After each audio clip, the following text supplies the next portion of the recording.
Today, we're unraveling the story of a war that reshaped a region and left over 1 million people dead. It's September 1980. The Middle East holds its breath as two giants collide. On one side, revolutionary Iran rising from the ashes, part of an empire. On the other, Saddam Hussein's Iraq, eager to crush the Islamic wave at his doorstep and claim glory. Trenches turned into graves, cities became battlegrounds, and for 8 relentless years, two nations bled as the world watched. This is the untold story of the Iran-Iraq War. The roots of the Iran-Iraq War can be traced to a convergence of political upheaval and long-standing regional disputes in the 19th. In Iran, the Islamic Revolution of 1978-1979 toppled the Western-backed monarchy of Shah Reza Pahlavi and brought to power Ayatollah Ruhollah Khomeini's revolutionary theocratic regime. This dramatic upheaval replaced a secular, pro-Western government with an Islamic republic, alarming neighboring countries. Iran's new leadership openly declared its intent to export the Islamic Revolution to other nations, encouraging Islamist uprisings especially among Shiite Muslim populations. Across the border in Iraq, this message was received with intense concern. Iraq's population was majority Shiite, but it was governed by a secular Arab nationalist Ba'athist regime dominated by Sunnis. The Iraqi government feared that Khomeini's revolutionary ideology might inspire Iraq's Shiite majority to rebel against Sunni Ba'athist rule. At the same time, Iraq was undergoing its own political transformation. In July 1979, Saddam Hussein officially rose to the presidency of Iraq after years as the power behind the scenes. He cemented his rule with a brutal purge of opponents, establishing himself as an authoritarian strongman. Saddam's Ba'athist regime espoused to Arab nationalism and secularism, positioning Iraq as a potential leader of the Arab world. However, Saddam's ambitions were tempered by earlier concessions Iraq had made to Iran. A key grievance for Saddam was the 1975 Algiers Agreement, in which Iraq's then deputy leader agreed to a compromise on a major territorial dispute. The Shatt al, a strategic river channel formed by the confluence of the Tigris and Euphrates rivers that serves as the boundary between Iran and Iraq near the Persian Gulf. Under the 1975 deal, Iraq conceded to Iran's demand that the border along the Shatt al-Arab followed the Thalwig line, giving Iran equal navigation rights. In exchange, Iran ceased support for Kurdish rebels in northern Iraq. Saddam felt humiliated by this agreement, believing it unfairly favored Iran and was signed under duress when Iraq was weaker. He viewed it as a wrong to be righted once circumstances allowed. Long-standing territorial disagreements fueled mutual suspicion. Besides the Shatt al-Arab issue, Saddam had irredentist designs on Iran's Khuzestan province, a southwest Iranian region rich in oil and populated by many ethnic Arabs. He had advocated for Arab self-determination in Khuzestan and even at times disputed Iran as sovereignty there, calling the area Arabistan. Additionally, Saddam demanded that Iran relinquish control of 3 small but strategic Persian Gulf islands, which Iran had seized from local Arab Emirates in 1971. These issues, combined with historical Arab-Persian rivalries, kept tensions high. Despite these frictions, there were moments of rapprochement in the 1970s. Iran and Iraq maintained an uneasy peace after 1975 and even cooperated against common threats. In 1978, for example, Iranian intelligence informed Baghdad of a planned communist coup against the Iraqi Ba'ath. Saddam responded by executing the plotting officers and, in gratitude, expelled Ayatollah, who had been living in exile in Iraq. Khomeini then took up residence in France, but his ideas had already spread among Iraq's Shiite community. By early 1979, Khomeini's Islamic Revolution succeeded in Iran, and this seismic event reset the regional dynamic. The Shah's fall meant Iraq lost a buffer against revolutionary Islam. Initially, Saddam publicly welcomed the Shah's overthrow after all. The two countries had been rivals, and the Shah was a US allied monarch. But ideological conflict quickly supplanted any jubilation. Khomeini and his new Islamic Republic leadership saw Saddam's secular Ba'ath regime as tyrannical and ungodly, and they called upon Iraqis to rise up and depose him. In speeches, Ayatollah Khomeini exhorted the Iraqi people to establish an Islamic government in place of Ba'ath rule. From Baghdad's perspective, this was incitement to subversion. Saddam grew increasingly alarmed that Iran might actually foster insurgency within Iraq's borders. Through 1979 and 1980, relations deteriorated sharply. Border skirmishes and provocations became frequent. Both sides traded accusations of interference and aggression. Iran's new government was preoccupied with internal turmoil, consolidating power facing Western sanctions, and the ongoing U.S. Embassy hostage crisis, but also gave moral and material support to underground Iraqi Shiite groups, such as the Islamic Dawa Party. In April 1980, members of Dawa attempted to assassinate Iraq's Deputy Prime Minister Tariq Aziz in Baghdad as retaliation for Saddam outlawing the Dawa Party. The attempt killed several bystanders and enraged the Iraqi regime. In response, Saddam's security forces rounded up and summarily executed prominent Iraqi Shiite leaders, most notably Ayatollah Mohammad Baqir al-Sadr and his sister, to snuff out pro-Iranian Islamist opposition. Diplomatic relations crumbled. Iran and Iraq expelled each other's ambassadors by mid-1980 and increasingly saw war as likely. By the summer of 1980, Saddam Hussein appeared to conclude that armed conflict with Iran was inevitable and perhaps even desirable under the circumstances. He had built up Iraq's military throughout the 1970s, purchasing large quantities of modern Soviet and Western weaponry. On September 22, 1980, the simmering crisis exploded into all-out war. In a surprise move, Iraq launched a massive invasion of Iran, marking the beginning of what would become a grueling 8-year conflict. The war kicked off with Iraqi airstrikes against the Iranian air bases and infrastructure. In the early morning, the Iraqi Air Force sent waves of fighter bombers to hit airfields across Iran, from frontline bases in Khuzestan to as far as the capital Tehran. Saddam's goal was to catch the Iranian Air Force on the ground and destroy it, thereby gaining immediate air superiority. Several Iranian jets and runways were damaged in these raids, but the strikes failed to deliver a knockout blow. Many of Iran's warplanes had been secured in hardened shelters or were relocated, and the Iranian Air Force, though weakened, survived the initial onslaught. The very next day, Iraq opened a broad ground offensive along the 644-kilometer front. 6 Iraqi army divisions rolled across the Iran-Iraq border in a three-pronged invasion. The main thrust targeted the oil-rich province of Khuzestan in southwestern Iran, a region Saddam coveted both for its resources and its Arabic-speaking minority population. 4 divisions drove into Khuzestan from Iraq's southeast, aiming to seize key cities and cut off the strategic Shatt al-Arab waterway from the rest of Iran. Iraqi forces advanced toward the important Iranian port of Khorramshahr and the refinery hub of Abad, both situated on the Shatt al-Adabad route near the Persian Gulf. Meanwhile, 2 other Iraqi divisions struck in the central and northern sectors of the border, capturing border towns and securing mountain passes, partly to guard against Iraq's own oil-rich areas. At first, Iraqi troops met relatively weak organized resistance, confirming Saddam's belief that Iran was unprepared. Iraq's armored columns and infantry moved swiftly into Iranian territory, pushing roughly 50 to 80 kilometers deep in some areas.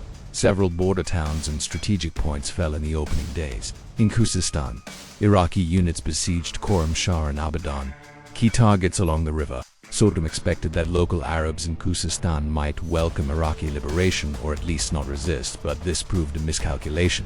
The Arab minority in Iran did not revolt. Most remained loyal to Iran, and many fought in defense of their homeland against the Iraqi invaders. One of the earliest and most significant battles erupted at Khorramshahr, beginning on the first day of the invasion.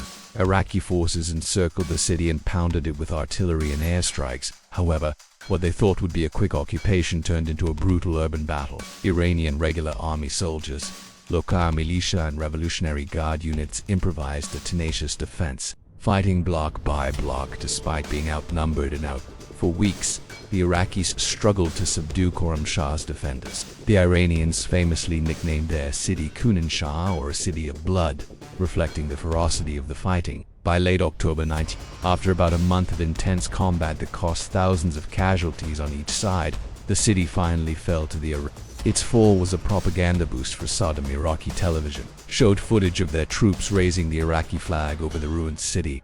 But the unexpectedly heavy resistance foreshadowed the difficulty Iraq would face in the war. While Khorramshahr was under siege, located on an island and home to one of the world's largest oil refineries, was also surrounded by Iraqi forces. Yet the Iraqis could not capture Abadan outright. Iranian defenders held parts of the city, and the Shatt al-Arab waterway allowed Iran to resupply Abadan by sea at night. The siege of Abadan bogged down. Iran, though caught off guard by the invasion, mobilized rapidly. The Iranian Air Force, recovering from the initial blows, retaliated on September 23rd with Operation Cayman 99, a massive counterattack in which Iranian F-4 Phantom and F-5 fighter jets struck deep into Iraq. In dozens of sorties, Iranian aircraft bombed Iraqi air bases, radar stations, oil facilities, and even targets near Baghdad. These counterstrikes surprised the Iraqis and demonstrated that Iran's air power was still in the fight. The Iranian Air Force managed to damage Iraqi runways and infrastructure and disrupt the Iraqi advance. Iranian helicopter gunships also swooped in against Iraqi armored columns, firing anti-tank missiles that destroyed many Iraqi tanks and vehicles. Meanwhile, Iran's US-supplied F-14 Tomcat interceptors patrolled the skies and downed a number of Iraqi jets and thanks to their advanced long-range Phoenix missiles. Within the first week, Iraq's hopes of dominating the air were fading. On the ground, Iran's response was initially disorganized. The Iranian army, still reeling from the revolutionary turmoil, had many understrength units and inexperienced commanders. Parallel to the army, the new Islamic Revolutionary Guard Corps fielded its own volunteer fighters, motivated by religious fervor but lacking formal training. In addition, thousands of raw volunteers, many of them young besieged militia, including teenagers, flocked to the front in answer to Khomeini's call for jihad against the aggressor. In late 1980, these disparate forces, regular army units, Revolutionary Guards, Basij volunteers, and even local police and gendarmes were defending Iran, but with little coordination between them. This lack of unified command hampered Iran's early campaign. Still, sheer determination and numerical manpower gradually stiffened Iranian resistance. By mid to late October 1980, the momentum of the Iraqi Blitz began to wane. Iraqi offensives had been effectively halted on most fronts by a combination of factors: extended supply lines, tough terrain, and fiercer than expected Iranian resistance. The Iranian Navy even struck a strategic blow. On September 24, 1980, Iranian naval units attacked Iraqi positions near the Al-Faw Peninsula and the port of Busra, shelling oil terminals and facilities. In late November, during Operation Red, Iran's Navy and Air Force cooperated to destroy a large portion of the Iraqi Navy and shore-based radar sites along the Gulf, ensuring that Iraq could not interdict Iranian supply by sea. These setbacks prevented Iraq from fully blockading Iran's southern ports or cutting off Abu Dhabi. As winter arrived, Saddam's envisioned quick victory had failed to materialize. His troops, many of whom were conscripts with limited combat experience, had advanced into Iran but now found themselves stuck. They had captured territory along the border, a strip of Iranian land up to roughly 50 miles deep in places, but every further advance met stiff resistance. When the Iraqis tried to push farther toward the important cities of Dizful and Avaz in Khuzestan in November 1980, they were repelled. Iranian airstrikes had demolished some Iraqi supply depots and fuel stocks, straining Iraq's logistics. By December 1980, the Iraqi offensive stalled completely. Saddam's forces dug in, establishing defensive lines along their furthest gains, and even declared a unilateral pause, perhaps hoping Iran would accept a ceasefire with Iraq still in possession of captured lands. The war thus entered a new phase. From a rapid invasion, it shifted to a war of position. Trench warfare reminiscent of World War I began to take shape across the flat plains of Khuzestan. Both sides set up extensive earthworks, berms, and bunkers. The front line stabilized roughly along the border areas and parts of Iranian territory that Iraq still occupied. Saddam had to come to terms with a sobering reality. Iran was not collapsing, and the Iranian populace, far from rising against Khomeini, was rallying around the flag in the face of foreign invasion. Even many who opposed the new Islamic regime felt compelled to defend their country. In early 1981, fighting subsided to lower intensity as both armies licked their wounds and reorganized. Skirmishes and artillery duels were common, but neither side launched a major offensive for months. This period of relative stalemate in early 1981 was due in part to Iran's need to rebuild its forces after the chaos of the revolution. The Iranian military hierarchy had been disrupted by the purge of experienced officers. Now, in the crucible of war, Iran had to bring back some experienced personnel and elevate new commanders. Political infighting in Tehran also played a role. Who was also a nominal commander-in-chief, feuded with the Revolutionary Guard leadership about how to conduct the war. This internal division hindered a coordinated Iranian strategy in the first year. One notable operation during this time was Iran's bold air raid on Iraq's H-3 airbase in western Iraq. In April 1981, Iranian Phantom jets, supported by aerial refueling tankers and guided by airborne command aircraft, flew hundreds of miles to strike the remote H-3 airfield where Iraq had relocated a portion of its air force for safety. The surprise raid was a brilliant tactical success, destroying or damaging dozens of Iraqi aircraft on the ground. This demonstrated Iran's ingenuity and willingness to carry the fight into Iraq's depth, despite overall shortages. However, such dramatic operations were the exception. By mid-1981, Iran's regular air force, suffering from lack of spare parts and losses from continuous operations, had to scale back. Iran could not afford to waste its remaining aircraft in futile attempts to gain air superiority over all of Iraq, especially as Iraq began to acquire new planes. Instead, the Iranian Air Force shifted primarily to a defensive role, guarding Iran's skies and supporting ground troops when possible, while husbanding its dwindling resources. On the ground, Iran began preparing to expel the invaders. In June 1981, significant political changes in Tehran strengthened the war effort. President Banisadr, who had clashed with the clerical leadership and Revolutionary Guard, was impeached and removed from office. Real power over a war strategy increasingly fell to hardline clerics and Revolutionary Guard commanders who were determined to continue fighting until Saddam was defeated. The elimination of the leadership feud allowed for better coordination between Iran's regular army and the IRGC. By the autumn of 1981, the tide was perceptibly turning. The Iraqi army, overextended on foreign soil, suffered from sagging morale and logistical strain. In contrast, Iranian forces were swelling with recruits and had regained confidence as they stopped the Iraqi advance. Iran also creatively circumvented its military supply problems by cannibalizing parts from damaged equipment, improvising repairs, and turning to covert arms purchases on the international black market. Small shipments of weapons and ammunition trickled in from sympathetic or opportunistic sources, helping Iran hold on. Late 1981 saw Iran go on a limited offensive for the first time. In September 1981, Iranian forces conducted Operation Samanal, a coordinated attack that successfully broke the siege of Abadan. After a year of being surrounded, the Iranian army and Revolutionary Guard units managed to punch through Iraqi lines around Abadan in a two-day assault, forcing the besieging Iraqi forces to retreat. The lifting of the siege of Abadan was a significant morale booster for Iran. It was their first major victory of the war and proved that the Iraqi army could be driven back. Thus, by the end of 1981, the initial phase of the war, Iraq's invasion and Iran's defensive struggle, had given way to a stalemate, with Iran starting to seize the initiative. Iraq still occupied portions of Iranian territory, but its offensive capability had been blunted. Both sides had incurred heavy losses in the first year, and neither achieved a decisive knockout. It was increasingly clear that the conflict would not be a short one. As 1982 dawned, Iran prepared to launch a series of counteroffensives to expel the Iraqi invaders completely, setting the stage for a major turning point in the war. In early 1982, the momentum in the war shifted dramatically. Iran, now better organized and fervently motivated to reclaim its land, launched powerful counteroffensives that would eject the Iraqi army from its soil. This phase marked a turning of the tide. The defender became the attacker, and Iraq was put on the back foot.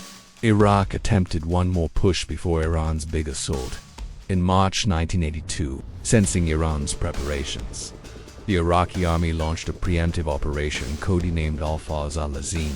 Using tanks, artillery, and air support, Iraq struck Iranian positions in Khuzestan to disrupt the planned offensive. Saddam prematurely claimed victory, but in reality, the Iraqi attack inflicted only limited damage and did not prevent Iran from massing forces. Iranian troops had been assembling in large numbers, many arriving straight from cities and villages, via buses and trains in what looked to Iraqi intelligence like normal civilian movement. Consequently, the Iraqis underestimated the size of the Iranian buildup at the front. On March 22, 1982, Iran unleashed Operation Fath. This offensive was carefully planned and involved both regular army units and the Revolutionary Guard. In a bold move, Iranian commandos and helicopter-borne units slipped behind Iraqi lines at night, striking command posts and artillery batteries. Before dawn, Iranian helicopters ferried troops behind the Iraqis and captured an Iraqi divisional headquarters, throwing the enemy rear into confusion.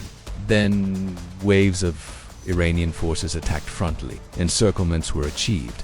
Elements of 3 Iraqi divisions found themselves surrounded near the towns of Shush and Dez. Under heavy Iranian assault, whole Iraqi armored units were decimated. Iranian anti-tank teams, armed with RPGs, and the limited number of US-made tow missiles they still had took a toll on Iraqi armor.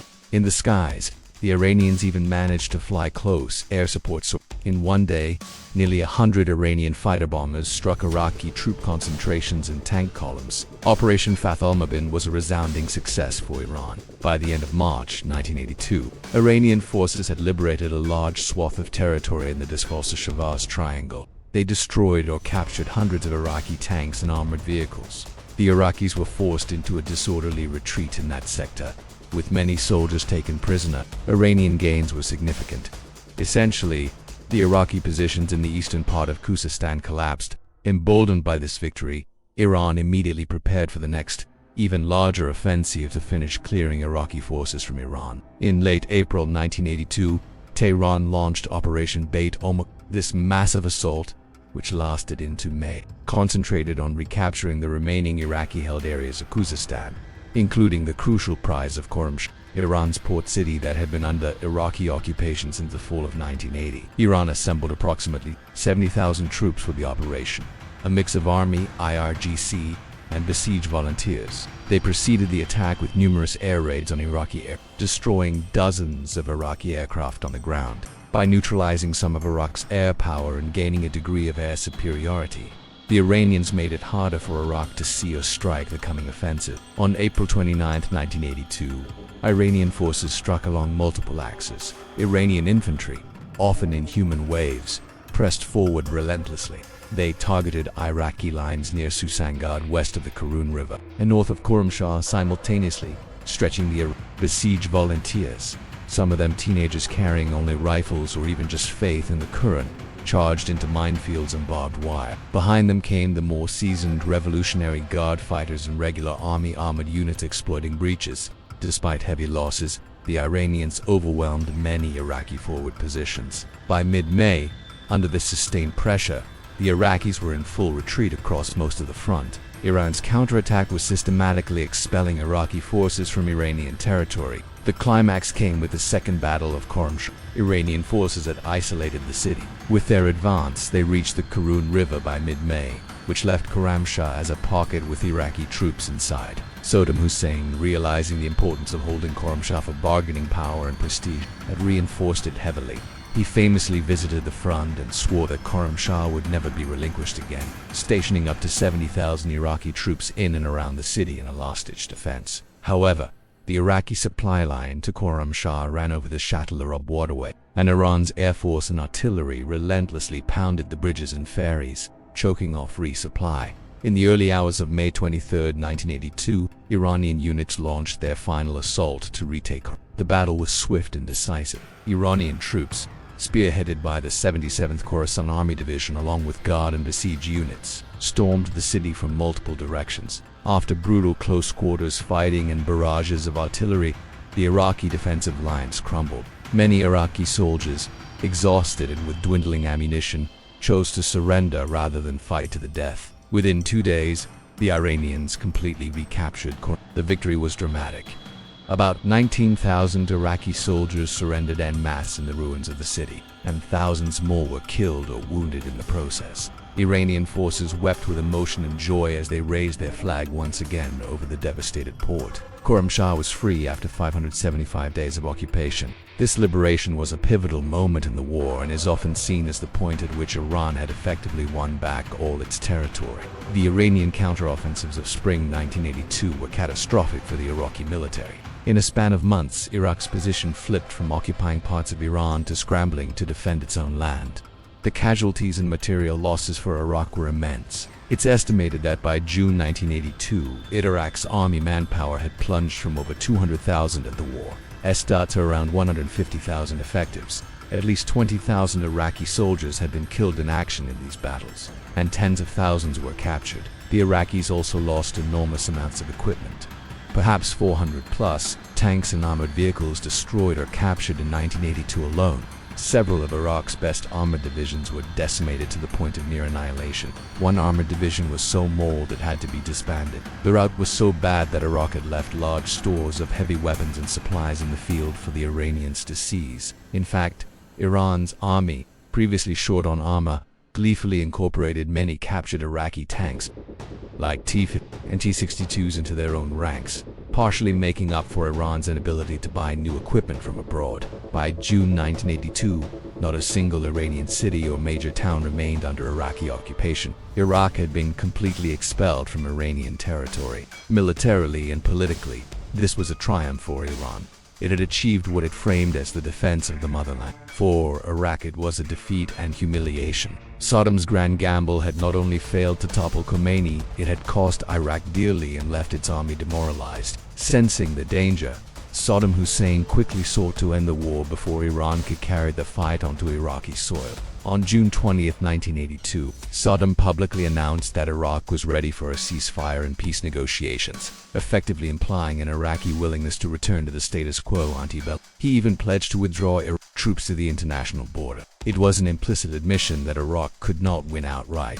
Saddam hoped that by offering peace now, he could avoid further disaster. However, the leadership in Tehran was in no mood to make peace with Saddam. Flush with victory, Ayatollah Khomeini and his inner circle saw an opportunity not just to repel aggression, but to punish the aggressor and perhaps overthrow him. The memory of who started the war, Iraq's invasion, was fresh, and the Iranian populace and fighters were full of revolutionary zeal and a desire for justice.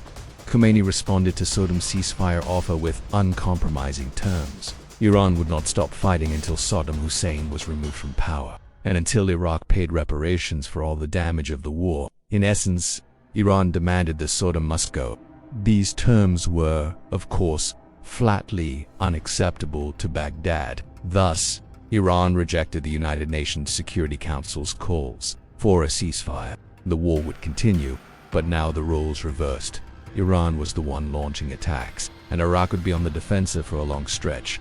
Within Iran's leadership councils, there was actually some debate in mid-1982 about whether to continue the war beyond Iran's borders. Some Iranian officials, including President Ali Khamenei and Prime Minister Hossein Mousavi, along with high-ranking military officers, privately felt Iran had achieved its legitimate goals by expelling the invaders, and that extending the war might be logistically unwise. They were concerned about the limits of Iran's military supply and feared overextending into Iraq. But the hardliners, led by Speaker of Parliament Akbar Hashemi Rafsanjani and strongly backed by Khomeini, carried the argument. They believed that stopping now would leave Saddam's regime intact to possibly threaten Iran again. The revolutionary fervor and sense of divine mission convinced them that they could liberate the people of Iraq from Saddam's yoke and perhaps spark a Shiite uprising in Iraq. Ultimately, Khomeini overruled the moderates, and Iran geared up to invade Iraq, framing it as carrying the war to the aggressor's home to achieve a just end. This decision would elongate the conflict for 6 more bloody years.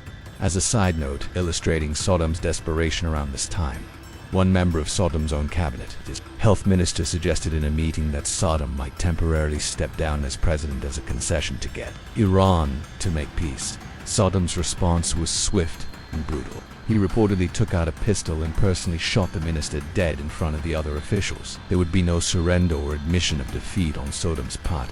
He was committed to fighting on. Thus, the summer of 1982 marked a critical juncture. Iran had regained all its territory and held a clear upper hand. The world wondered if Iran would press its advantage. It soon became evident that it would. The stage was set for the next phase of the war. Iran's attempts to conquer Iraqi territory and the long, grinding stalemate that would ensue. Iraq, licking its wounds, now braced for defense, preparing extensive fortifications and rallying both domestic and international support to stop the Iranian onslaught to come. After Iran pushed Iraqi forces out, the war entered a protracted stalemate phase characterized by relentless Iranian offensives, staunch Iraqi defense, and mounting casualties. From 1983 onward, the conflict became essentially a war of attrition. Each side hoped to wear the other down through continuous pressure, but neither could land a decisive blow for years. This period also saw the war expanding in other destructive ways.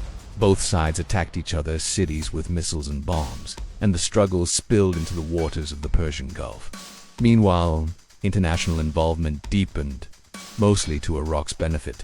Iraq's strategy after mid-1982 was to go on the defensive and protect its territory at all costs. Saddam ordered the construction of formidable defensive lines inside Iraq, especially around strategic areas like the approaches to the city of Busra in the south. The Iraqis dug networks of trenches, built earthen berms and bunkers, laid millions of landmines, and flooded low-lying areas to create artificial moats. They erected layered defenses modeled partly on Soviet doctrine. Multiple lines of fortifications so that even if the Iranians overran the first line, subsequent lines could contain them. Iraq's army, though battered, was rapidly rebuilding. With generous financial aid from Gulf Arab states like Saudi Arabia and Kuwait, and arms supplies from the Soviet Union, France, China, and others, Iraq replenished its arsenal. By 1983, fresh consignments of tanks, armored personnel carriers, artillery pieces, and fighter aircraft arrived in Iraq. Saddam also greatly expanded conscription. By bringing more Iraqis into military service, Iraq's troop strength grew significantly. Soon the Iraqi army would surpass its pre-war size, on its way to becoming a million-man force by the late 1980s. On the other hand, still faced critical constraints. Internationally isolated due to the Islamic Republic's radical stance and the hostage crisis aftermath, Iran could not openly purchase heavy weapons from most major powers. Instead, it relied on a clandestine and piecemeal network for arms, acquiring ammunition and some hardware from countries like Libya, Syria, North Korea, China, and even covertly from certain Western sources willing to break embargoes for a price. Iran also ramped up domestic arms manufacturing where possible, refurbishing old equipment, producing its own mortar and shells, and improvising weapons. Importantly, Iran had one resource in abundance: manpower. With a population 3 times the size of Iraq, Iran could continually call up new waves of volunteers and conscripts to fill the ranks. Revolutionary fervor was still high. Tens of thousands of Iranian men, including teenage boys, and even the middle-aged, were willing to volunteer for what the Tehran regime portrayed as a holy war or sacred defense. Khomeini's government used religious nationalism and the memory of Iraqi atrocities to fuel these recruiting drives. Thus, Iranian tactics during 1983-86 often emphasized infantry-based assaults in large numbers, famously known as human wave attacks. In these operations, groups of besieged volunteers, sometimes very lightly armed, would charge en masse against Iraqi defensive positions, attempting to overwhelm by sheer numbers and zeal. In practice, these attacks led to appalling Iranian losses when facing prepared defenses with machine guns, artillery, and minefields. Images and accounts from this period speak of young Iranian volunteers running across minefields, sometimes literally acting as human minesweepers. Some reports mention that volunteers were given plastic keys symbolically to wear around their necks, said to represent keys to paradise if they became martyrs. Although some historians argue this story might be exaggerated, it underscores the ethos of sacrifice propagated by Iran's leaders. The besieged charges would be followed by IRGC fighters and regular army units exploiting any breaches in Iraqi lines. When coordinated well, this multi-tiered tactic occasionally succeeded in punching through, but more often it resulted in enormous casualties for little ground. By 1983, what had been a shocking new tactic in 1982 had become grimly routine. From 1983 through 1984, Iran launched a series of major offensives across different sectors of the front, hoping to find a weak spot in Iraq's defenses. The operations were often given inspiring names like Dawn. For instance, Operation Before the Dawn in February 1983 saw 200,000 Revolutionary Guards attacking Nir al-Amira in central Iraq, aiming to split the Iraqi front by reaching the highway between Baghdad and Busra. They fought ferociously and at first achieved surprise, but rough terrain slowed them, and ultimately they could not break through the layered defenses. Operation Dawn 1 in April 1983 was launched in the central sector, again seeking to cut supply lines. It made limited gains before heavy Iraqi counterattacks stopped it. In these battles, casualties soared on both sides. By the end of 1983, estimates suggested around 120,000 Iranians and 60,000 Iraqis had been killed since the war's start. The war was grinding up a generation of young men. Iran's high toll reflected its role as the attacker in this phase and its willingness to sustain heavy losses. Iran also tried to open new fronts to dilute Iraqi defenses.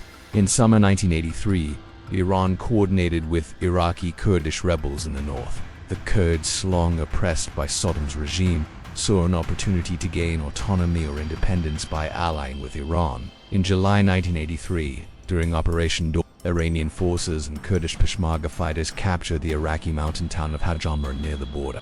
The Iraqis responded with chemical weapons for the first time on a significant scale in the north, using poison gas to try to dislodge the Iranians and punish Kurdish villagers supporting them. The Iranian-Kurdish grip on Hajamar held, indicating some success for Iran's northern strategy. Encouraged, Iran launched Operation Dawn 3 shortly after, attempting to drive westwards from the Iranian border cities of Meran and Doloran towards Iraqi logistics routes. This too encountered fierce Iraqi resistance with the help of chemical-laced helicopter strikes. Although Iran made some initial penetrations, the offensive stalled with heavy losses. Perhaps the most notable northern operation was Operation Dawn 4 in the fall of 1983. Iran massed several divisions, including many Revolutionary Guards and Kurdish guerrillas, on the mountainous front, aiming toward the Iraqi city of Suez. They advanced into Iraqi Kurdistan and seized some territory in the Penjwan Valley, coming within 30 to 40 kilometers of major Iraqi urban centers in the north. The fighting in the mountains was brutal but different. Iran's light infantry excelled in rugged terrain where Iraqi armor was less effective. In response, Iraq again resorted to chemical weapons, dropping mustard gas and possibly nerve agents via helicopters to blunt the Iranian advance. Thousands of Iranian troops suffered from gas exposure, and the attack eventually ground to a halt. Still, Iran managed to capture territory and took around 1,800 Iraqi prisoners in this operation. The northern thrusts forced Iraq to divert troops to that theater and foreshadowed the war's most heinous acts against civilians. All these battles from 1983 into early 1984 failed to give Iran a decisive victory inside Iraq. By early 1984, it was clear that Iraq's defense in depth was largely effective. Every time the Iranians breached a line, they found another fortification awaiting, and their supply lines grew stretched. Additionally, by this time the qualitative gap in equipment was widening. The Iraqi army was now better armed than ever, thanks to continuous imports. Iraq had modern MiG and Mirage jet fighters, plentiful tanks, new surface-to-surface missiles, and abundant munitions. Iran's military hardware, by contrast, was aging and depleting with no way to fully replace it. For example, Iran's Air Force, which once counted hundreds of aircraft, was down to perhaps only a few dozen fully operational fighter jets at any time due to losses and maintenance issues. In the face of stiff Iraqi resistance and higher Iraqi troop numbers, Iran began to adapt its tactics. By mid-1984, Iranian commanders reduced the frequency of mass human-weight assaults. Recognizing the unsustainable casualty rates, they shifted towards more surprise attacks, infiltration, and smaller-scale offensives designed to bite off bits of territory and inflict damage rather than win in one sweep. They focused on exploiting terrain where Iraq's mechanized advantage was needed. Marshes in the south and mountains in the north, Iranian forces trained in night attacks, amphibious warfare in swamps, and mountain fighting to increase their effectiveness. Coordination between the regular army and Revolutionary Guards improved as well, with unified planning of operations. Despite the largely static front on land, 1984 saw the war intensify in two new dimensions: attacks on cities and the Persian Gulf front.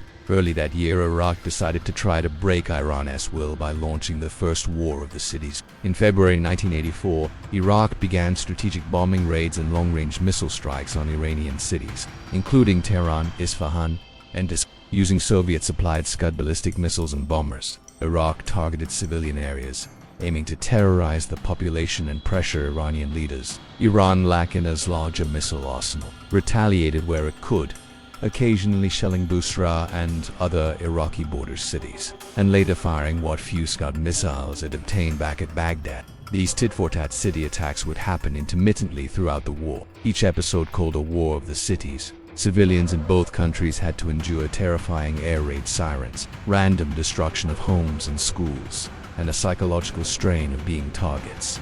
Thousands of non-combatants were killed or injured in these exchanges. While the attacks were meant to break morale, they often had the opposite effect of stealing resolve. Notably, Tehran, a city of millions, was not evacuated. People adapted by blacking out windows and sheltering in basements when alarms rang. Another turning point was the commencement of the so-called Tanker War in 1984.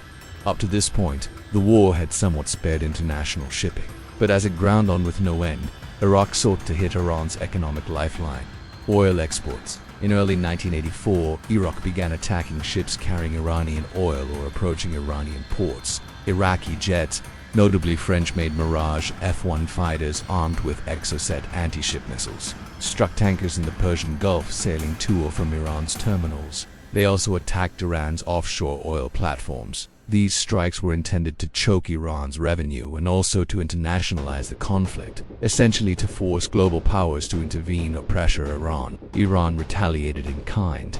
Because Iraq itself had little shipping in the Gulf, Iran targeted ships of neutral nations that were transporting oil for Iraq's benefit or for its allies, in particular Kuwaiti and Saudi. Oil tankers became targets for Iranian mines and attacks, as did ships flying flags of other nations seen as helping Iraq. This tanker war rapidly escalated and threatened the security of one of the world's most critical waterways. By 1984 to 1986, more than 100 commercial vessels were hit by missiles or mines. Many tankers were damaged or set ablaze, sailors killed or wounded, and insurance rates for shipping in the Gulf skyrocketed. Both combatants took measures as Iraq increasingly relied on exporting oil through overland pipelines rather than by Gulf shipping, and Iran began using convoys and turning off tanker lights to make ships harder to find at night. The international community grew alarmed, especially the United States and Western European nations. Because the Gulf provides a large percentage of the world's oil supply, they could not afford to see this flow disrupted severely or long term. By 1986, outside powers decided to step in to secure navigation. The US in particular, under the Reagan administration, tilted strongly towards support of Iraq. Despite Iraq being nominally aligned with the Soviet bloc, the greater fear in Washington was revolutionary Iran. In 1987, the US Navy initiated Operation Earnest Will, whereby Kuwaiti oil tankers were reflagged with the US flag and escorted by US warships through the Gulf for protection. Other Western navies, such as the British and French, also increased patrols. This led to direct confrontations between the US and Iran in 1987-1988. A notable incident was in May 1987 when an Iraqi Exocet missile mistakenly struck the American frigate USS Star, killing 37 sailors. Iraq apologized, calling it an accident. Conversely, in 1988, the US clashed directly with Iran, as we will see. The presence of superpower navies was a clear sign that the Iran-Iraq war had become a threat to global stability. Throughout 1984, 1985, and 1986, the ground war remained essentially deadlocked. There were spikes of intense fighting. For instance, Operation Badr in March 1985, where Iran tried a renewed offensive in the southern marshes, capturing some territory near the Baghdad-Busra highway and a portion of the Alfa Peninsula's marshy areas. They used creative tactics, building pontoon bridges and using speedboats to cross water obstacles in the night. Initially, they achieved surprise and some success, but Iraq counterattacked fiercely with its Republican Guard and extensive use of chemical weapons, regaining the lost ground. The casualty figures for these operations were staggering, but by now almost routine. Each major Iranian assault could cost tens of thousands of Iranian casualties and a somewhat smaller, but still significant, number of Iraqi casualties. One of the bloodiest battles of this attritional period occurred a bit later, in early 1987, but that's worth noting as part of the grinding nature of the war. Operation Iran threw perhaps 100,000 troops into an offensive once again aimed at Busra, attacking from the direction of the Shalamtil wetlands east of Busra. The fighting was horrific, with trench lines changing hands multiple times. Iraq responded with massive artillery barrages and copious chemical weapons. The Iranians suffered enormous losses. Karbala 5 was called the mother of all battles by some Iranian commanders due to its intensity. It demonstrated that even after years of stalemate, Iran was still willing to mount large-scale attacks, and Iraq was still capable of repelling them, albeit at great cost. During these mid-war years, chemical warfare became an ugly hallmark of the conflict, primarily used by Iraq. Saddam's regime, seeing that conventional tactics alone were not stopping the often fanatical Iranian attacks, resorted increasingly to poison gas. Starting with mustard gas and later nerve agents like taban and Iraq deployed chemical weapons on both frontline troops and behind the lines against logistics and assembly areas. Chemical munitions would be delivered by artillery shells, aerial bombs, or rockets. There were numerous documented instances. One example, in March 1984 at the Battle of Iraqi forces heavily gassed Iranian troops, causing panic and casualties. The use of gas gave Iraq a tactical edge in defense. It could break up Iranian human wave assaults or make terrain impassable for follow-on forces.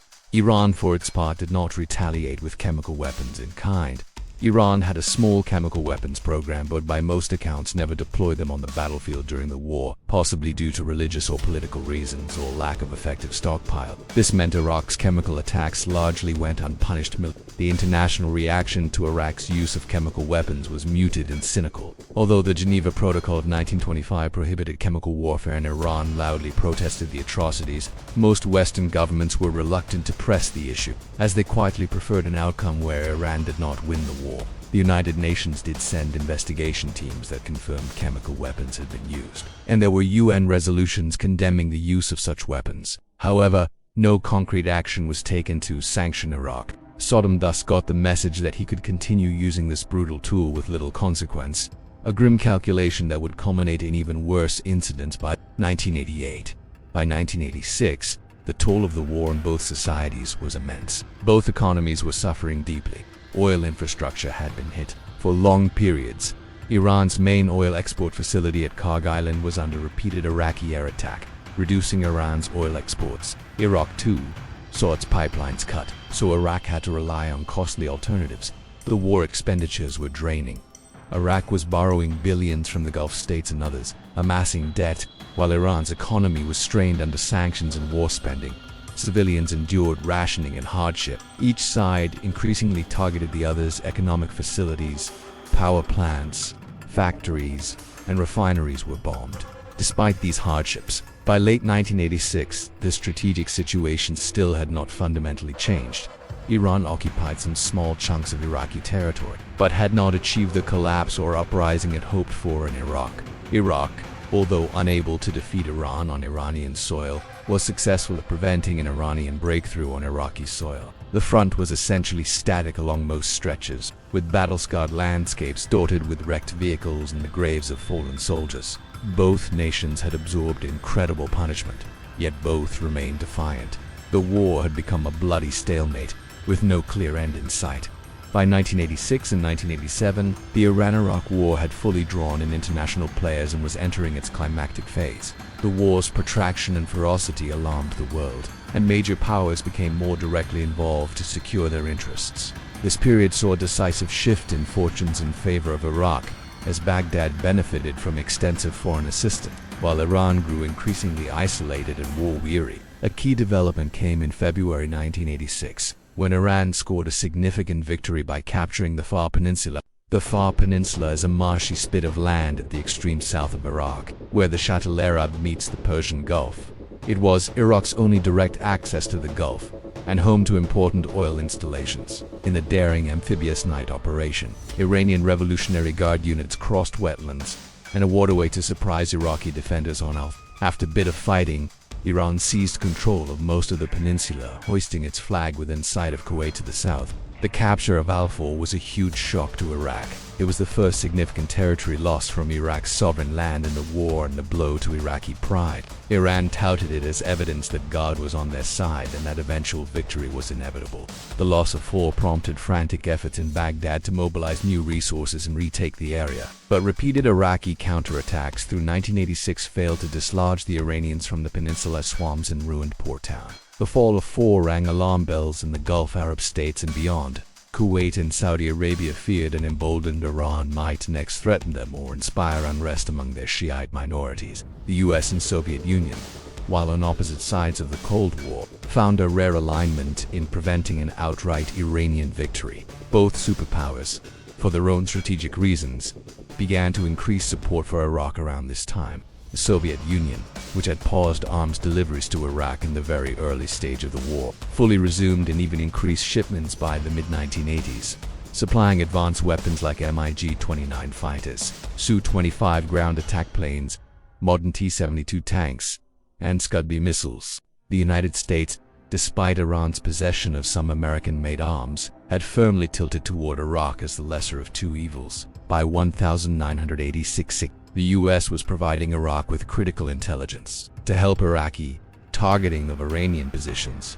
American AWACS surveillance planes, based in Saudi Arabia, gave early warning of Iranian air movements to the Perhaps most controversially, the U.S. Department of Defense and private firms were quietly facilitating Iraq as procurement of dual-use chemicals and materials that could be used for weapons, indirectly abetting Iraq's chemical warfare program. This international backing translated into a vast build-up for Iraq's military. By 1987, Iraq's armed forces had swelled to nearly 1 million personnel, making it the fourth largest army in the world at that time. It had about 5,000 tanks and armored vehicles, thousands of heavy guns, and hundreds of modern aircraft. Saddam had also created a robust Republican Guard, an elite, well-equipped force loyal to his regime to serve as shock troops for key operations. Crucially, Iraq now had a qualitative edge too: better communications, plentiful ammunition, and a growing arsenal of chemical weapons, which it was not shy to use. Iran's situation in 1987 was dire by contrast. After years of war, Iran was nearly exhausted militarily and economically. Its young revolutionary fervor had given way to war weariness among the population. The pool of enthusiastic volunteers was drying up. Many of the idealistic youths who had rushed to the front in 1980-82 were now dead or maimed. The Iranian economy was in shambles under the strain. Oil exports had plummeted due to Iraqi attacks and lack of spare parts. Inflation was high, and key infrastructure was damaged. Militarily, Iran simply could not replace lost equipment at the scale needed.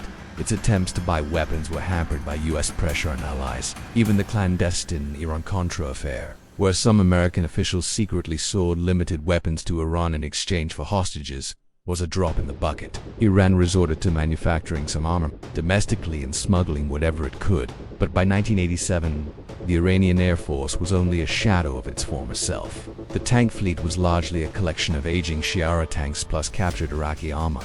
That was hard to maintain, and ammunition shortages sometimes curtailed offensive operations. Iran still had manpower, but even that advantage was slipping as Iraq conscripted more people and mercenaries. International diplomacy began moving towards ending the war. In 1987, with the conflict threatening global oil supplies and having produced terrible human rights violations, the United Nations Security Council unanimously passed Resolution 598. This resolution called for an immediate ceasefire, withdrawal of forces to recognize boundaries, exchange of prisoners, and a comprehensive peace agreement mediated by the UN. Importantly, it did not assign blame or call for reparations. It was a face-saving neutral call to end hostilities. Iraq quickly signaled acceptance of Resolution 598, likely because by this point Saddam saw a chance to end the war favorably, now that his fortunes were rising. Iran, however, initially rejected the resolution or dragged its feet, frustrated that it did not label Iraq as the aggressor nor ensure Saddam's removal. Tehran insisted that any peace must include recognition of Iraq's aggression and payment for damages. For the time being, in 1987, Iran continued fighting, hoping to improve its position on the ground. One of Iran's last major offensives occurred in early 1987 on the northern front with Kurdish support. However, these efforts yielded limited gains. Conversely, Iraq began to seize the initiative on multiple fronts, preparing to launch powerful counteroffensives to expel Iranian forces from Iraqi territory and perhaps even carry the war back into Iran. Meanwhile, in the Persian Gulf, direct clashes between the US and Iran erupted in 1987-1988 as a byproduct of the tanker war. In fall 1987, after several reflagged Kuwaiti tankers hit Iranian mines, the US Navy engaged Iranian naval forces in limited encounters. For instance, in October 9, the US destroyed some Iranian offshore oil platforms in retaliation for mining incidents. The most significant was Operation Praying Mantis. On April 8, 1988, after a US frigate was nearly sunk by an Iranian mine, the US retaliated with a large attack, sinking or disabling a significant portion of Iran's navy. These skirmishes did two things. They further weakened Iran's ability to control the Gulf, and they signaled to Tehran that the US might become directly involved in the war on Iraq's side. If Iran didn't relent, essentially, by 1988, Iran faced not only a resurgent Iraq, but also hostile American power in the Gulf. In late 1987 and into 1988, the Iraqis moved to deliver a series of crushing blows to Iran. Having rebuilt and rearmed, Saddam's forces launched major counteroffensives that would finally force Iran to the negotiating table. These operations, often referred to by Iraq as the Talakalna Allah operations, sequentially rolled back Iranian gains. The first target was the Fal Peninsula, which Iran had held since 1986. In April 1988, under the command of Iraq's revitalized Republican Guard, Iraq mounted a lightning assault on Al, using overwhelming artillery barrages, amphibious movements, and extensive chemical weapon strikes to paralyze the Iranian defenders. The Iraqi troops retook 4 in a matter of days. The Iraqi flag was raised again on the peninsula on April 17, 1988. The recapture of 4 was a huge morale booster for Iraq and a sharp blow to Iran. It demonstrated how far the balance had swung. Iraqi TV broadcast images of Jubal and Iraqi soldiers in Fao and captured Iranian fighters, evidence that Iraq could defeat Iran on the battlefield when well prepared. Iranian forces reeled from the Fallujah and hurriedly withdrew from other exposed positions in the south to avoid encirclement. Saddam pressed the advantage. In the weeks following, Iraqi forces cleared the Majnoon Islands and pushed Iran out of the southern border area around Busra, including the strategic town of Salman Pak and Shalamchu by July 1988. Each offensive was marked by heavy use of armor, close air support, and chemical weapons to minimize Iraqi casualties and maximize shock. Iraqi units also began, for the first time since 1980, to conduct limited incursions across the international border into Iran itself. For example, Iraq launched attacks across from Busra into Iran's Qusay to keep the pressure on and gain a bargaining chip. In the north, Iraqi forces, working with a Kurdish faction that was allied to Baghdad, rolled back Iranian and hostile Kurdish presence near the border. It was also in early 1988 that one of the war's most notorious atrocities occurred, not on the front with Iran but within Iraq's own borders. In March 1988, Iraqi forces carried out a chemical attack on the Iraqi Kurdish town of Halabia. Halabia had been captured by Iranian troops allied with Kurdish rebels. In retaliation and as part of a broader genocidal campaign against Kurdish regions, Iraq bombarded Halabia with a cocktail of poison gases, including mustard gas and cyanide-producing nerve agents. The result was horrifying. An estimated 5,000 Kurdish civilians, men, women, and children, were killed over the span of a few hours, and thousands more severely injured. Scenes of lifeless bodies on streets, including children in their mother's arms, shocked the world when evidence emerged. Although Halabia was technically part of Iraq's internal conflict with Kurds, it was intrinsically linked to the Iran-Iraq war context. As Saddam sought to punish Kurds for supporting Iran and to send a message of terror, Halabia stands as one of the worst chemical weapon attacks against a civilian population in history. On the Iranian side, morale and cohesion were breaking down by mid-1988. The sudden string of Iraqi victories created panic and despair among Iranian leadership. The Revolutionary Guard commanders, once confident of marching to Jerusalem via Baghdad, were now hard-pressed simply to defend their own borders. Iran's populace was exhausted by the endless war and bombing. Economically, Iran was stranglead. Oil revenue was a trickle, and war industries couldn't keep pace. Internationally, with the US actively clashing with Iran in the Gulf and even the Soviets firmly back in Iraq, Iran was isolated and without allies to rescue it. A further devastating event for Iran occurred on July 3, 1988. In the tense atmosphere of the naval confrontations, the US Aegis cruiser USS Vincennes, while engaged in a skirmish with Iranian gunboats, mistook Iran Air Flight 655, a civilian passenger Airbus flying from Bandar Abbas to Dubai, for an attacking military jet. The Vincennes launched missiles and shot down the airliner, killing all 290 people on board, including dozens of children. The tragedy appalled the world and underscored just how dangerous the situation had become, with a real risk of a larger US-Iran conflict.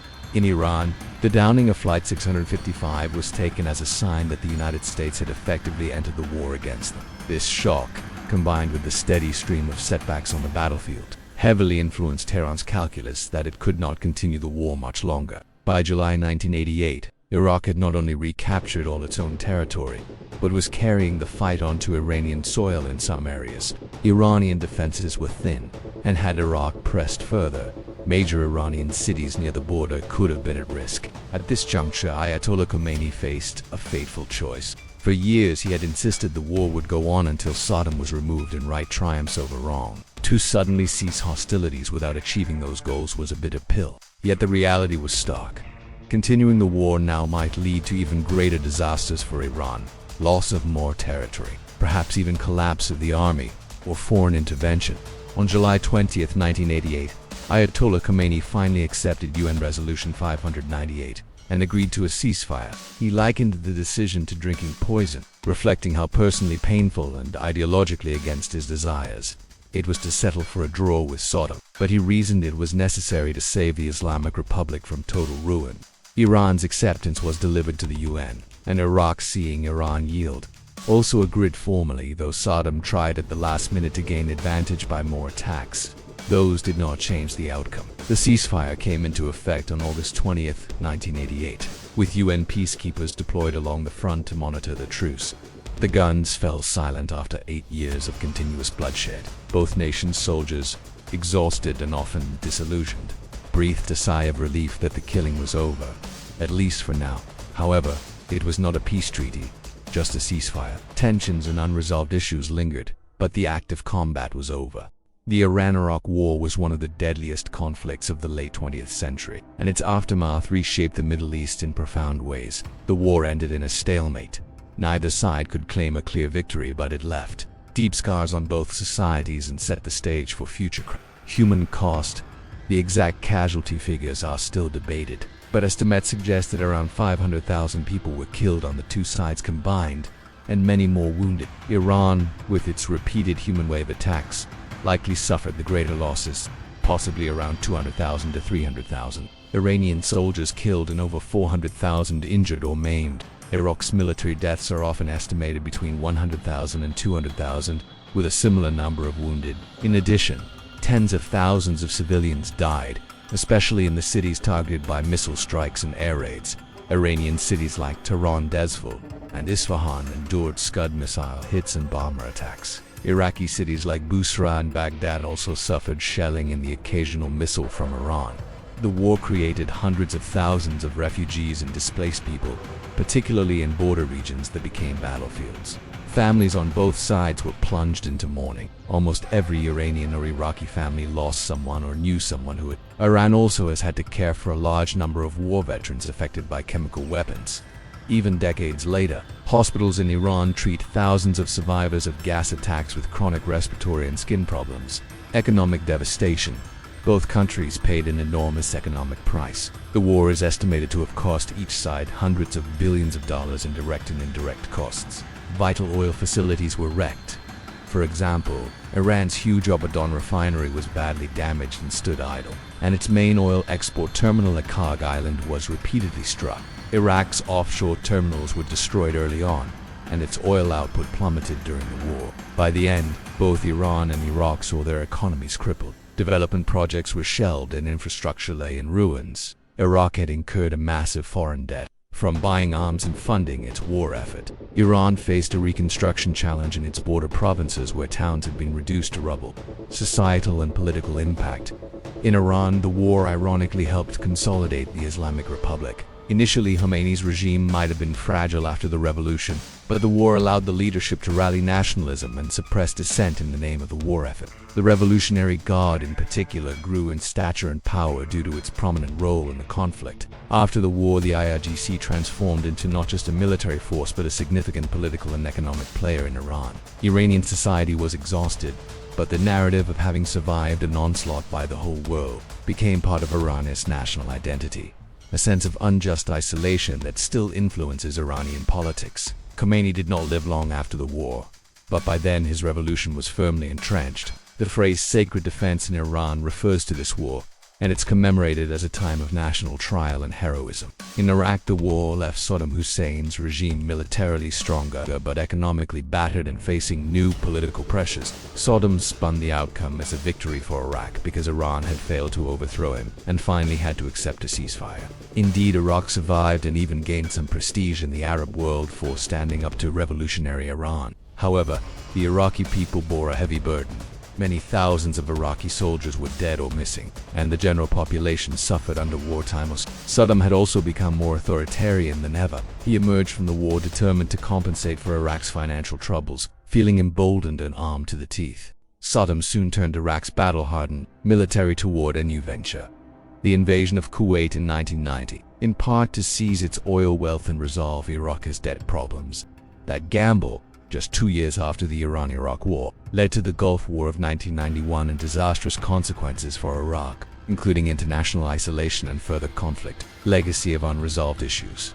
One striking aspect of the Iraq War is that it ended essentially where it began regarding territorial control and disputes. There were no significant border changes. The Shatt-el-Arab waterway remained a contentious line, much as it was per the 1975 Algiers Agreement. The ceasefire did not formally resolve that issue. For a couple of years after 1988, peace negotiations in Geneva stalled as each side had. Iraq initially refused to fully withdraw from a few pockets of territory until Iran returned all posts, and Iran refused to release Iraqi posts until Iraq acknowledged responsibility. This impasse persisted until August 1990, when Saddam Hussein's invasion of Kuwait suddenly changed the geopolitical equation. Facing a US-led coalition in the Gulf War and needing to secure his rear, Saddam quickly moved to settle with Iran. In 1990, he sent a letter acknowledging the Algiers Agreement and agreed to swap all prisoners and restore diplomatic relations. Iran, in return, declared that as a victory for its patient stance, that Iraq finally had to concede what it had fought the war to avoid conceding. By 1991, most remaining posts were exchanged, though some posts languished in captivity on both sides for many more years. The last known posts were not freed until 2003, unbelievably. Weapons of mass destruction. The war's extensive use of chemical weapons by Iraq had lasting implications. It set a troubling precedent that the international community's weak response arguably emboldened Saddam. It also deeply influenced Iran's strategic thinking. Having been a victim of WMD without possessing deterrent WMD of its own left a lasting imprint on Iranian defense policy. In later years, Iran showed interest in missile programs and allegedly nuclear capability, partly from the lesson that it never wanted to be so vulnerable again. For Iraq, the robust chemical, biological, and nuclear programs built during the 1980s became the focal point of international concern and inspections in the 1990s and early 2000s, eventually forming part of the justification for the 2003 US-led invasion of Iraq that toppled Saddam. Regional power dynamics. The war also had the effect of weakening both Iran and Iraq, to the benefit of other regional players in the short term. The Persian Gulf monarchies, aside from fearing, did not suffer direct damage and in fact gained influence by bankrolling Iraq. But Iraq's huge post-war army and debt led directly to the Kuwait crisis, which in turn brought foreign troops en masse to the Gulf. A transformative development that lasts to this day. Iran, after 1988, turned inward to rebuild. And for a time its radical fervor took a backseat to pragmatism under President Rafsanjani, who focused on reconstruction. Iran's military had to be virtually rebuilt in the 1990s, and it did so modestly compared to the peak Iran-Iraq war mobilization, though it invested in missile forces and asymmetric capabilities. The Iran-Iraq war's legacy is a somber testament to the destructive potential of nationalist and ideological enmity. 8 years of bloodletting brought no gain in territory to either side, but it devastated a generation. The conflict exacerbated sectarian tensions and ethnic divisions in the region. It also demonstrated how international powers can fuel and prolong regional wars. Both Cold War superpowers and many other nations armed and funded one side or the other, turning Iran and Iraq into a wasteland for geopolitical aims. In the end, historians widely regard the war as a stalemate. Both Khomeini and Saddam failed in their maximal aims. Khomeini did not see the export of his revolution to Baghdad. Saddam remained in power in Iraq until 2003, but he did not emerge as the unrivaled strongman of the Gulf as he had hoped. Instead, he led his nation into further ruin. The border went back to essentially what it was pre-1980. No reparations were paid by either side. The real outcome was endless rows of martyrs' graves, ruined towns, and a legacy of bitterness and trauma. For Iran, the war became a foundational myth of the Islamic Republic's resilience. The notion that Iran fought off a world of aggressors and upheld its independence. War veterans in Iran became an influential group. The anniversary of important battles are solemnly commemorated every year. For Iraq, the war became a footnote, quickly overshadowed by Saddam's subsequent conflicts. But the veterans and families of the fallen were left asking what those sacrifices had been for. In conclusion, the Iran-Iraq war stands as a stark warning of how nationalism, territorial ambition, ideological fervor, and external meddling can combine to produce a tragedy of epic proportions. It was a conflict that started with bold promises of quick victory in 1980 and ended in 1988 with a quiet ceasefire, and no victor, only devastation. The war's events continue to influence regional politics, military planning, and collective memory in both Iran and Iraq. Even decades later, the ghosts of that war in the form of unexploded ordnance, poisoned landscapes, and lives shattered, remind the world of the immense cost of protracted warfare.